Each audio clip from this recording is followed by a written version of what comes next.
Şəkil ədəd əlaqəsinə aid olan çox da çətin olmayan bu məntiq testində verilmiş fiqurların tərəflərinin sayının kvadratı toplanır.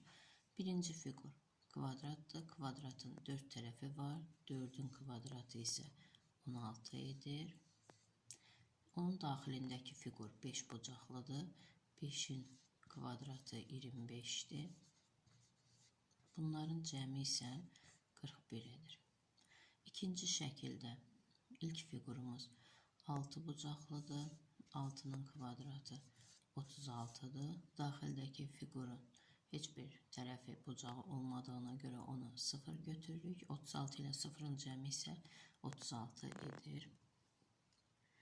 3 bucağın tərəflərinin sayı 3'dür. 3'ün kvadratı 9'dur. Onun daxilindəki çox bucaqlı isə 8 tərəflidir. 8'in kvadratı isə 64'dür. 9'un üzərinə 64 gəlsə isə 73 edir.